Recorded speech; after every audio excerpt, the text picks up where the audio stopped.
Chase Lee Hockey with the Blue Futon. Out of the Netflix world, we have Confessions of the Murderer, Jeffrey Dahmer. So this comes right after the Dahmer show by Ryan Murphy on Netflix. Which one's better? One's a documentary, and one's a series. So they're vastly different.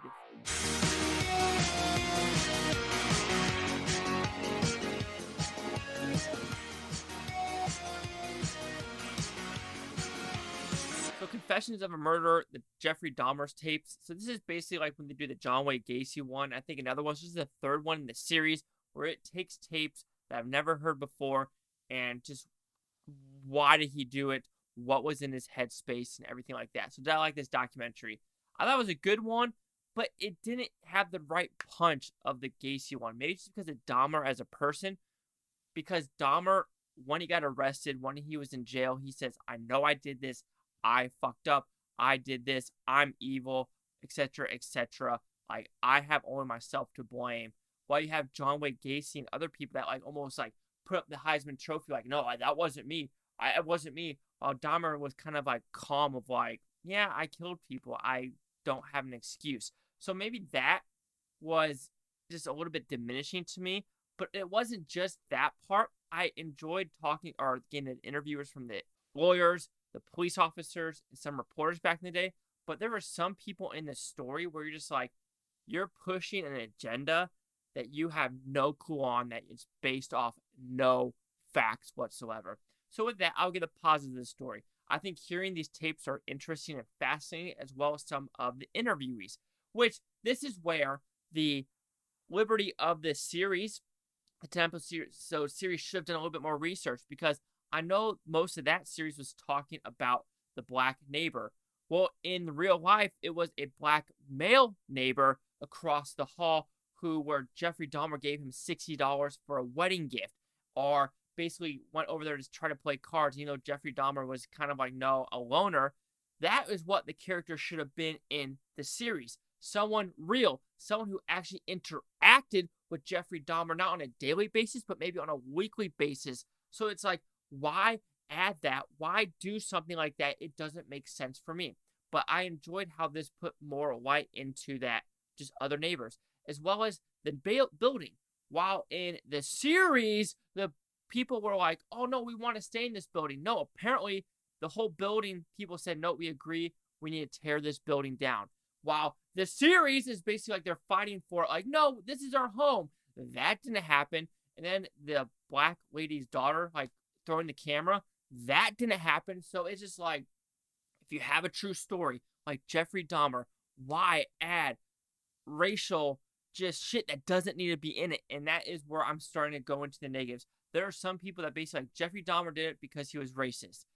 I truly don't think so. I think he did it because he was attracted to black men. He also killed other people, white guys, Hispanics, Asians, but even he said he was attracted to black men. So that's why most people were killed in that thing. Is it racism? No, I just think he's attracted to it, just like people are attracted to one person for marriage. Like, so it's the same way. And it just sucks to suck because, you know, John Wayne Gacy, I mean, he killed a bunch of white people. And so it's just like, don't throw something out there. He wasn't like a racist person. He was just a fucked up person that killed, that wanted to eat people, that just did horrible shit to people. Like, I get sick and tired of them throwing it out there.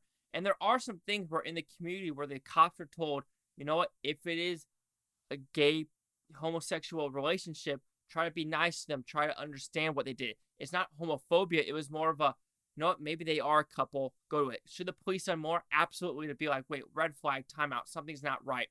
But when you have like, it's like a lose-lose situation from these people. Either you do it, you're gay bashing. If not, you're race bashing. So it's just very frustrating of like where we are today too. It's like, doesn't matter what you do. You flip a coin, if it's heads, you screw up. If you flip a coin, if it's tails, you screw up. And the only way you don't screw up if it lands like perfectly sideways, and that's almost like 1,000,000 to 1. So in situations like this, you're always going to have one person nitpick or just be completely just bombastically upset with everything you do. And that's today's day and age we are in the world. So that goes into that scenario, which you're like, nope, it's happened today as well. So it's just completely baffling. Just like, you know, now we can't say mom and dad. and there's this Dr. Phil one about there. It's like, stop being offended about shit that doesn't affect you or shit that's just so minuscule in life. If someone's saying that or doing that, like, let me hear what the family is. I don't care about this person's opinion about what happened when it doesn't affect you. It never affected you. Give me the people, the neighbor, the family, the lawyer, something like that. Give me those people's interviews. Give me those people's dialogue, their point of view, because they experienced it. I don't give a fucking shit about the people over there that are basically backseat characters that feel like they need to have a voice when they have no motivation or no reason to actually spout shit.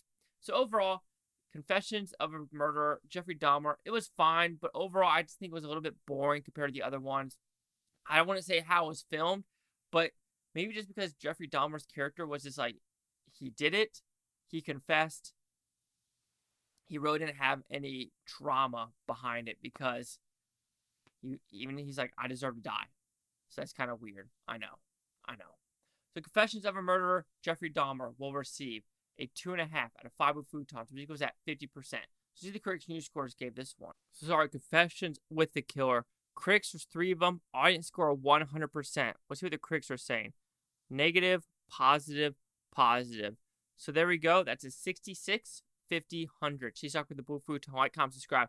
Let me know what you think is Futonatopia. You Blue Futon, thank you for watching. Have a fantastic day. And who knows? This wasn't me to me. It was me.